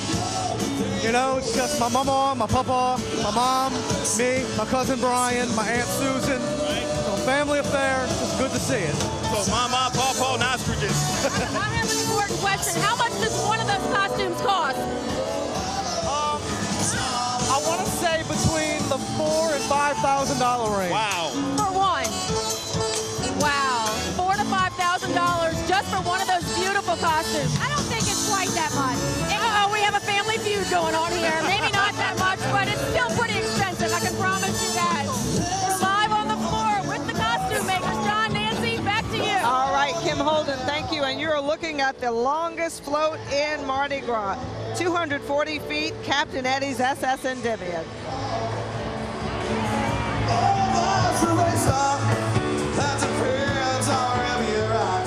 This float was introduced in 1999. It's a 5-unit tandem float, and it carries more than 200 riders. Twice as long as Endymion welcomes you to the Mardi Gras, the one we were fawning over a while back. I hate to see him turn the corners. It's always scary. Eric and Jennifer, what's happening down there? We're here with Sheriff Noel Norman. Obviously, you usually see him in his police uniform. A little bit different outfit for you tonight. Now, you rode earlier tonight. You know what it takes to provide the police on the street for parades. What does it take for a mega parade like this? This parade is unbelievable. This is my first time riding in Endymion, and the crowd was absolutely phenomenal. There were some parts on the parade route the people were 50 to 60 deep, and I was with Kevin Costner on his float, and the crowd really loved it. I've never heard it as loud as I did tonight. It was unbelievable, and I think he was overwhelmed. He's really a good guy, and he really had a great time. Sheriff, what stands out about that first ride for you? And again, something different. Usually you're patrolling and getting these crowds under control. This time you were a part of the actual ride and getting a chance to participate. What was it like? Well, you know, Ed Munez invited me, and he told me so many times, he goes, this will be a ride like no other, and he was right. It was absolutely incredible. The crowd, going back to the old Mid-City route, I used to go and watch Endymion at the beginning of the parade because I had a very good friend that lived out there at the beginning of the parade. The crowd was crazy. We got to see the Go-Go's, the Doobie Brothers play on the stage out there. It was phenomenal. Are you hooked? Will you do this again? If I'm asked, I definitely will. a lot of fun. Thank you so much, Sheriff, for joining us. Again, such a different perspective for him tonight because he, being Sheriff of Jefferson Parish now, is in charge of that coordination of the parades in Metairie. So certainly a different experience for the Sheriff tonight. Back to you. He might, thanks guys, he might have some leverage. He might get invited again. I think he will. I think it's striking to see the number of people who have talked tonight about the crowds. I don't want to make too much of it because I wasn't there, but Kim Holden talked earlier about how she went out there and they really needed to close Orleans Avenue in both directions, she felt. Ed Munez, the captain, said earlier that they actually had trouble getting off in the beginning because there were so many people. We heard Rob talk about the huge crowds and the enthusiasm. And I don't know if we had a record crowd overall on Canal Street. It seems difficult to think that we would, given the fact that we're not at 100% hotel occupancy, but we're way up in the 90s, better than people thought. I think we had some bad weather earlier this week, which contributed to maybe some pent-up demand over the last couple of nights. The 4 parades that rolled last night, and the crowds were huge last night. And I think that I want to say I think there was a sense of people understanding in Mid-City. First of all, the Mid-City contingent desperately wanted that parade back last year. People, it's a different experience. It's a neighborhood experience, but many people come from outside Mid-City. It's one of those wonderful New Orleans rich neighborhoods. And I think people realized, those who were there in that spot, the significance of the moment, that what it meant to the crew members to be back at home. And I think, in a sense, a little bit of symbolism for the city. Just, you know, one little notch that says, here we come, we're back. Hello, world, we're back. We're coming back. And I think as far as crowds coming in from out of town, I think as far as people turning out for Mardi Gras here in the city, we're far from being totally rebuilt yet. A lot of people are still working on their homes. But then again, a lot of people have completed that task 2 years out. A lot of people say, okay, you know what? I can relax a little while now for Mardi Gras. I can enjoy it this year. You know, it's been a little space between Katrina and now. And I think people feel like they can breathe a sigh of relief and just let their hair down and just get out on the parade route and don't have to feel guilty that they're leaving some task behind. Right, that's true. And that is a particular part of town, especially the intersection where the parade starts, where there has been a great deal of rebuilding, and that area has come back. I can remember talking to businesses in Mid-City that were among the first 2 or 3 to reopen a couple of years ago and waiting for people to get back. There has been, you know, hundreds and hundreds of millions of dollars in insurance money that's and billions it will total that has rolled in. But you know the neat thing, the images that we're seeing right now, they'll be seen all over the world. And that's terrific, not just of this parade, but of Mardi Gras in general. And to see that kind of peaceful celebration without a whole lot of trouble. I mean, you'll have your occasional problems, but they see that New Orleans is back, and this is the best advertisement we could give. Well, you know, they say that it's not news when the plane lands safely, and we've had a few tragic moments along parade routes this year, but it is also true that we've had, you know, what will total the total attendance at these parades, millions of people, mostly well-behaved. People talk about football and how it is a great uniter. Mardi Gras, one of the great things about Mardi Gras is that it is such a uniter of people. Yes, this is a black tie event. Yes, there is some wealth here, but out on the parade route tonight, there is somebody who's the CFO of a big company standing next to a guy who's a maintenance worker, right, with their kids and their families. There are, yes, indeed, there certainly are neighborhoods that are, you know, demographically are different, but it's not at all unusual to see people of all walks of life, of all races, mixing and enjoying this event that is so wonderful and magical and misunderstood in so many ways. If we could just keep that magic all year long. We're looking at the float Poseidon's Law, and there's Poseidon there, who's done obviously some ab workouts. I think it's the kayaking. Okay. I'm here for the beer and the mamas in bed. Gonna get a little crazy just because I'm dead. You know I'm here for the party, and I ain't leaving till they throw me out. Wanna have a little fun, gonna get me some, you know I'm here. As the party rolls on in the Superdome, we'll roll a commercial break. Be back with more of our coverage of the Endymion Extravaganza coming up on Fox 8.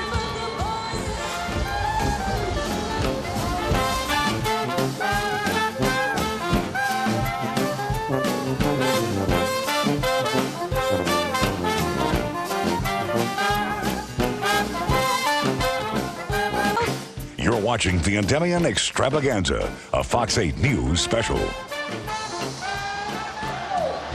Welcome back. We have some breaking news right now of some trouble on the parade route. Yeah, just off the parade route. And wouldn't you know, we were talking just a moment ago about what a peaceful and great night it had been. And there has been some sort of a double shooting near Canal and Barone. I'm afraid at this point that those are the only details we have. It is just off the parade route, we're told. And we're not sure if this is a random act of some sort, an altercation, or whether there was some motive behind people who had an ongoing dispute. We simply don't know at this point. We have a crew on the way to the scene, and we'll have more for you hopefully coming up sometime in the next 45 minutes. In the meantime, the parade is still coming into the dome right now. The last units were left Gallier Hall, probably 20, 30 minutes ago, and now more units are coming in. It's so sad that something like that could put a dampener on a night like this.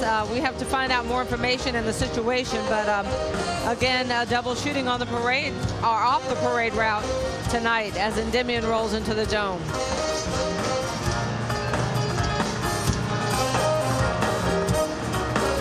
In the meantime, 14,000 people and 2,500 riders enjoy a party unlike anything else America will experience this Saturday.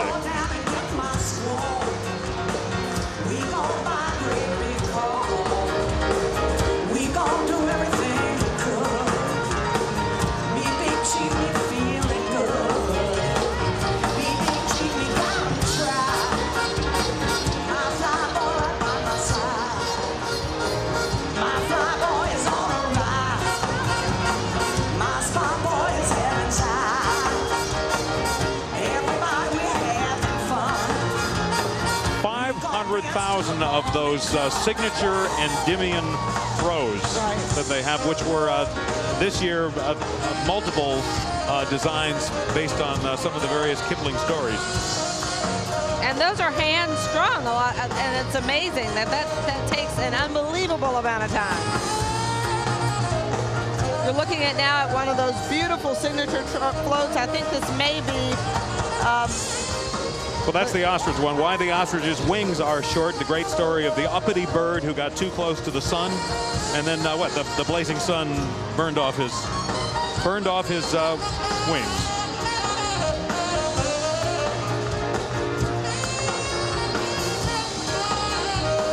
The sun represented, the solar being represented by the optical lights, the fiber optics tonight. On just float number 7 is all that is. Unbelievable.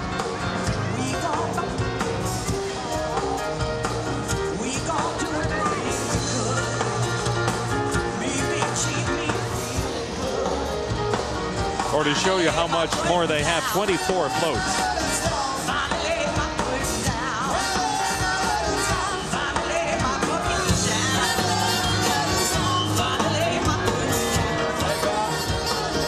Let's go down to Jonathan Carter and Tim Holden. Okay, we are here with our favorite weatherman, Bob Breck. And I tell you what, if anybody in this crowd gets more cheers than Kevin Costner, it's Bob, for sure. You get the star tonight. The weather's been beautiful. No rain, that's all that counted. You know, February is a special month for me because Brenda and I have our 5th wedding anniversary coming up on Valentine's Day. Woohoo! And tonight is just the excitement. I mean, you could go through how many of these. It's now almost number 30 now, and it's still a special night. Is this the party leading up to the anniversary? It could be. I tell you, tonight the weather was great. It doesn't get any better. Do you get a lot of thank yous when you walk through the crowd? All right. Say what? I said, do you get a lot of thank yous when you walk through this crowd? Always. When it's nice, they love me. And I'll take the credit. Thank you. And hail Endymion. Now, is there any chance, Bob, that this will ever get old for you? No. I just want to know, what are these? Well, these are my antennae so I can feel my way through this thing. Sorry, Bob.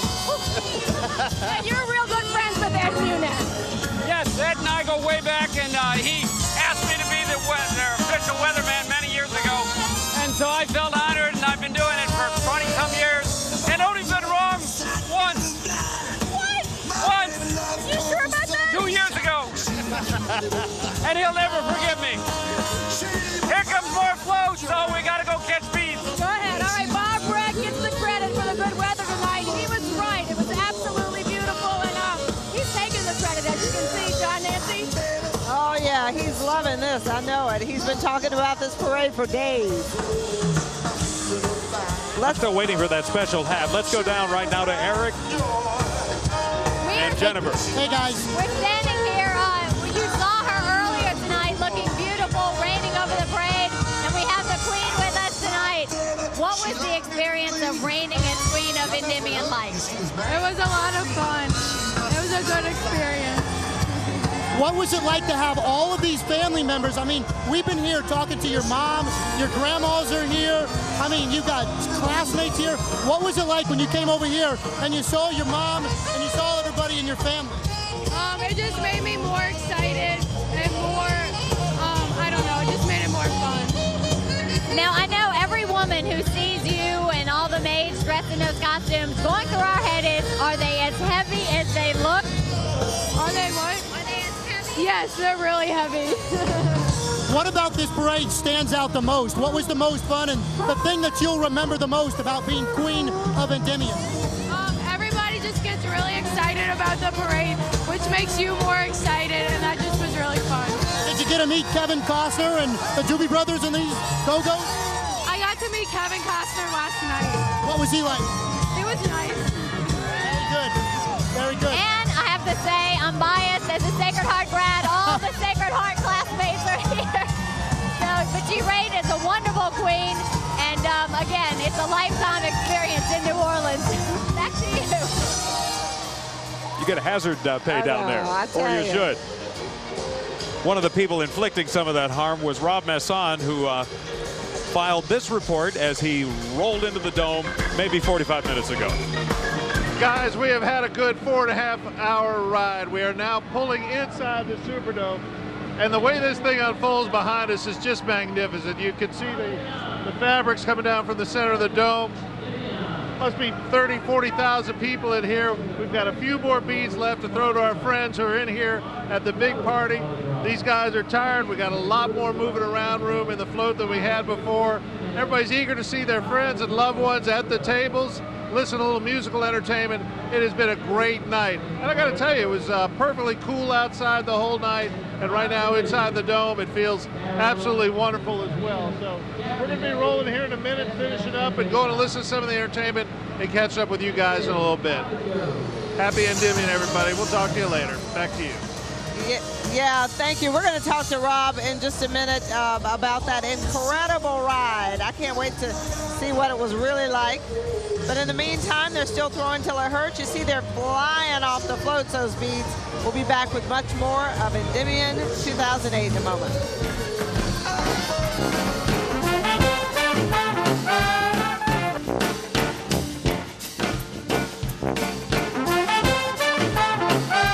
You're watching the Endymion Extravaganza, a Fox 8 News special. These are not your ordinary prom decorations. Thousands and thousands and thousands of feet of organza, kind of tulle-like stuff, draped on top of the dome to set the scene for this incredible night for Endymion 2008. Yeah, every parade has its own personality. Rex is majestic, historic. Endymion is the assault on your senses. It is. There is so much to see, so much to hear. The wise guys on stage covering the stones. It's really the kind of night that after it happens, you can't believe that it was possible for all those mega floats to fit inside one enormous building. And it's hard to wrap your mind around it. Always interesting, as we heard the lady from Australia and people from around the States talk about the experience and how it was so much bigger and so much different than they expected. And, you know, Ed Muniz, there had been an all-female crew that had shut down in the mid-'60s. Ed Muniz had thought about a Mardi Gras parade and felt that there was, you know, it didn't make sense the Saturday before Mardi Gras not to have parades when so many others were rolling in the week before. So he organized this. It took a couple of years to get it off the ground. They wound up with 100. You know, he got the 70 riders eventually, and then to 167, and then something really special happened over a period of time. It ballooned into this gargantuan event, but has become so very important to the whole Mardi Gras experience and the tourism experience. One of the trends pre-Katrina that the hoteliers would talk about is that what had happened is that there were, you know, not everybody can come for a week. There were those people who would come for the weekend and leave before Mardi Gras Day. Even those who stayed throughout the whole weekend, it gave them something else to do. It gives it, you know, a bigness. It puts Mardi Gras on just a whole different scale than it had been 40 years ago. And imagine what the future will be like for these super crews. We think these floats are unbelievable. Imagine what we'll see in the next 10, 15 years. And there are some, you know, there are some crews that have struggled post-Katrina. The population is not what it has been, but there are others that seem to be getting stronger. And you know, there's been some thought that maybe there needed to be you know, a little bit of a weeding out of some of the crews that were not quite up to the standard that you might want. But and I don't wish failure on anybody or hard times, but at the same time, I think it's pretty remarkable that the Endymions and the Bacchuses and the Rexes have been able to, you know, maintain the same quality and maybe even grow a little bit. There have been some of these floats that have been refurbished. Zulu was out there a couple years ago struggling. You know, right now it's very difficult to go take a ride on Zulu. They've got them lining up. They're back to full strength. But look at the payoff if you're a member of the crew of Endymion. I mean, this isn't just like riding down the street, unloading your stuff and going home. This is a party, the mother of all parties. This is insane is what it is. It'll go on until the sun comes up for some of these people. There will be people driving home, hopefully safely, as the sun's coming up. We're going to hear from Kevin Costner actually playing in his band. A lot of people didn't know that Kevin Costner even sang, but he actually has a band, and they're going to perform here tonight. He was Grand Marshal of the parade tonight.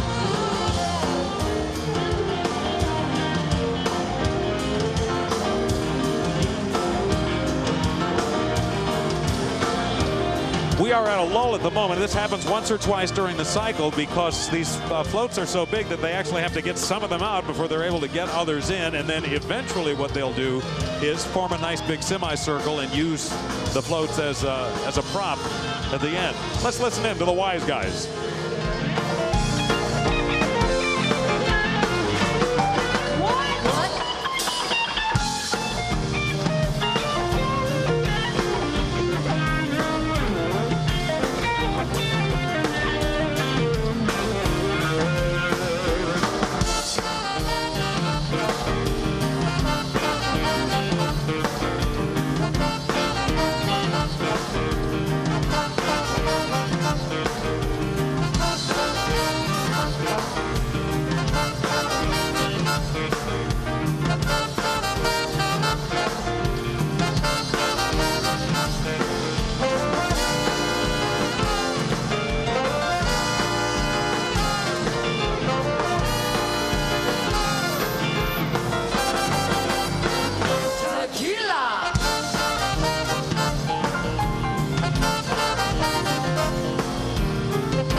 The wise guys. Oh, yeah. That's a pretty good concert experience, I must say. Excellent. On top of the other show that's going on. You're looking at the man who would be king, Rudyard Kipling's short literary work about two 19th century British soldiers who set off from British India to persuade natives that one was the son of Alexander the Great.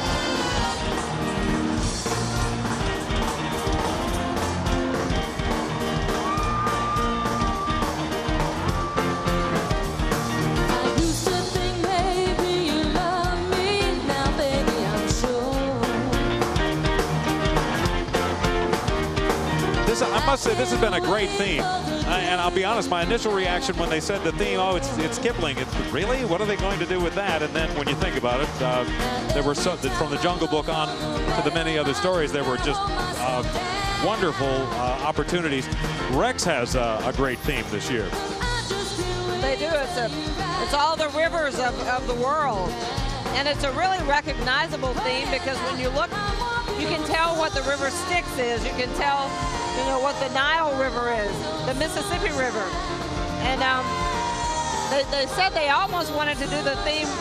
They were supposed to do it the year of Katrina or right after Katrina, and they couldn't do a water-based theme that year. They just didn't feel good about it. But now 2 years out, they felt like it was time to bring the rivers back in. And it's going to be a beautiful parade. Well, we'll look forward to seeing that on Tuesday. Our live coverage will roll at 10 in the morning with Zulu first, followed by Rex. In the meantime, we'll have more of the Endymion Extravaganza, the 2008 edition, coming up on Fox 8. I don't want you back for the weekend, not back for a day. No, It's the Wise Guys cover for Katrina and the Wave.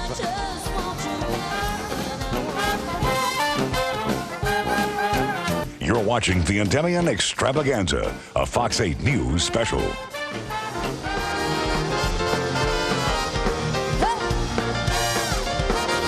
are listening to the Wise Guys as the party is in full throttle now. About an hour before midnight, and we still have quite a bit of partying to go. Rob Masson had the experience of a lifetime tonight. And we want to actually talk to Rob about what it was like. Rob is sitting here with me right now. And Nancy, I got to tell you, I think this party kicks it up a little notch when the guys actually get off the floats and join all their lady friends and other friends that are here. A lot of business associates, too. There's a lot of business being done. But these guys had a blast out here tonight, and they really look forward to coming into the Dome and joining the rest of the party. And the reception you get when you come in the Dome is just phenomenal. But it was a beautiful night tonight. The weather couldn't have been any better. And they had a blast out there, and now they're having a, you know, it just kicks up a whole nother notch once they come into the Dome. I've ridden on floats before, but never Endymion. And I can imagine that this super crew that everybody waits for, the feeling must be almost euphoric when you're up there and you throw in and people are begging you. It really is, and it's such a huge parade. And I got to tell you, when we hit Canal Street, there's so many tourists and visitors that come into New Orleans and are down there on Canal Street. The crowds were 40 deep down there. The noise was incredible. I mean, the beauty of the parade is one thing. Everybody knows that. Everybody knows that you get a lot of throws. But the noise down there was almost like jet engine noise. Everybody had a good time. I haven't seen any crime reports. We certainly didn't see anything go wrong on the route. And the guys on Papa Joe's SS Endymion had a great time. They're a great group. They've got a lot of pride in what they do. They believe in this parade. A lot of them have been there since day one. And I mean, when you look out there and you see what they've accomplished here, it's really phenomenal. Is this what you expected? Was it better or as you expected? It was better than I expected. The rush you get up there in the front of the parade, they gave us a prime position on the float, is really phenomenal. They have guys who do it year after year after year. The guys, we were with the Van Hovens. It was a father and his two boys there.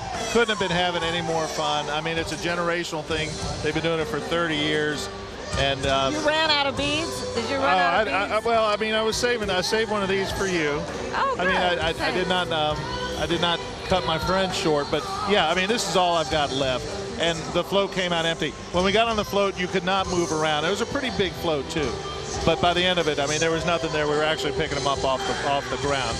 They give everything away, and there's going to be a lot of, everybody talk about how sore their arm's going to be tomorrow. Mine probably will be too. Any corner on the route that was your favorite memory? I think Canal and Bourbon. I mean, it almost sounds trite. Whenever you turn a corner, it's fabulous. It's just like when you see it here. The whole landscape of the parade sort of lays out, and it's just beautiful. When we turn from City Park Avenue onto Orleans Avenue, that was fantastic because this parade's been off of Orleans Avenue for the last 3 years. That was sort of a welcome home. The crowds were back. The guys on the float kept saying that it looks like we are back where we were pre-Katrina. You heard that over and over again. And so then when you turn from Orleans to Carrollton Avenue, that's really, all the corners for some reason are great. Canal to St. Charles Avenue, I don't know why, but I really do like that. But the noise at Canal and Bourbon, I can't tell you what that was like. There were 40, 50 deep down there. There were other parts of the parade that were a little sparse on Howard Avenue for some reason. Yeah. I mean, for people who may be thinking about coming back later, and trying to find a good spot, Union Pass or Terminal, that area, I know they're hard to get to, but the crowds were only 3 and 4 deep, on just a few select portions of the route. Well, did you really get to appreciate the parade? For instance, this Rudyard Kipling theme, this is called the Power of the Dog, the float that has definitely gone to the dogs. Kipling's heart-wrenching poem about a man's best friend. And actually, Kenner's first dog, Jojo the Schnauzer, is at the helm of this float. So that was Ed Munez's way of actually kind of putting his own dog into the parade. Kenner's first dog rolling through the streets of New Orleans. But it's hard when you're on the float to enjoy the beauty of the parade. It is. I got to see the floats by the Superdome lining up, and I saw a little bit of the Rudyard Kipling theme there. But I got to tell you, Nancy, Mardi Gras is such a living organism that just seeing a float, an empty float, just doesn't really do it. You got to put the people on there. You got to put the music in there. It's such an interactive thing.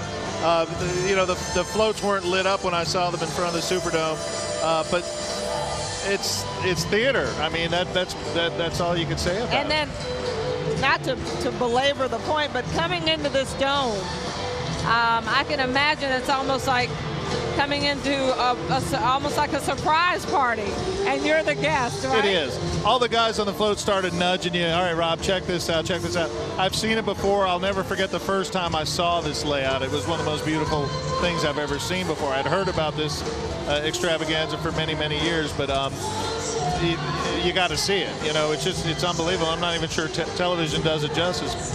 But yeah, I mean, everybody's very, very excited. It's almost what was interesting to me too. Outside the Superdome, they kind of reformed the whole parade again. I mean, all the floats sort of lag up. They start. All the bands don't come in. They start bringing in certain bands. They put on a whole new parade for inside the Superdome. Basically, everybody sort of catches their breath. Everybody makes sure they got enough beats to throw to their friends and family, and the parade regroups, and it takes on a whole nother dimension. You got to take your hat off to Ed Munez on this deal. I know we say it over and over again, but nobody did this until he did. And you got to take your hats off to the old line crews too, and all the tradition of Mardi Gras as well. But this is a whole nother level, and it just makes you wonder where it could possibly go next. Well, really. Let's listen to this little last part of the band here, the Wise Guys. Wise Guys, a couple NOPD officers in this band. Really? I understand, yes.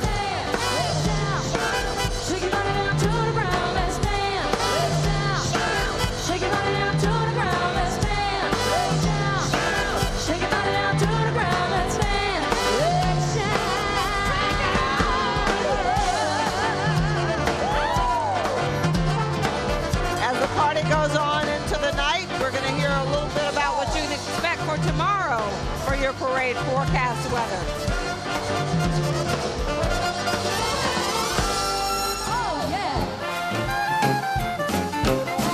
Watching the Endymion Extravaganza, a Fox 8 News special. The 2,500 riders of Endymion make their way into the Superdome, and I started to say, gee, maybe you decided to stay home tonight and then you go out and see Bacchus tomorrow, but it dawned on me that this thing is so big. It's been rolling since 4:30 this afternoon. We probably have members of our audience who went to the parade tonight and maybe went home. So welcome. And they want to know what the parade weather is going to be like tomorrow, and that's where Nakondra Norwood comes in. So today you could not get any better for Nakondra, before you go, is the threat on Tuesday a potential washout threat? I know it looks better than it had been looking, or is it just sort of an annoyance? Doesn't look like it's going to be a complete washout. As a matter of fact, the early parade's looking pretty good. All right. Word, thanks, Nakondra. Words of assurance. I'm feeling better. We can do 3 o'clock. 10 o'clock we can't do. Get those truck parades in, and then, you know. All right, we'll be back in just a moment. Stay with us. Extravaganza, a Fox 8 News special. One of the things we've wondered about tonight as we've watched the floats come through is that they got here at 9 o'clock right on time. They tried to time it at 9 for us, frankly, and we're thankful for that. But there's been this lull at a couple of points, and we may have a little bit of information on what happened that we had so many breaks. Yeah, we're being told that the NOPD is investigating an accident concerning one of the floats behind the dome. Right now, we don't have any other information on what kind of accident or what it involved, but that may be the reason that you're seeing these blank gaps in the parade. As soon as we get more information on that, we'll let you know what's happening. We're working on some details which we've heard about. We just haven't confirmed it, so rather than spread rumors, we'll just kind of wait. In the meantime, what we'll do here is a little montage, I guess, and just kind of sit back and show you some of the sights and sounds from inside the dome.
House is a rockin' inside the Superdome and down on the floor. I can't imagine how loud it must be. Let's go to Jonathan and Kim. Yeah, hey guys, check it out.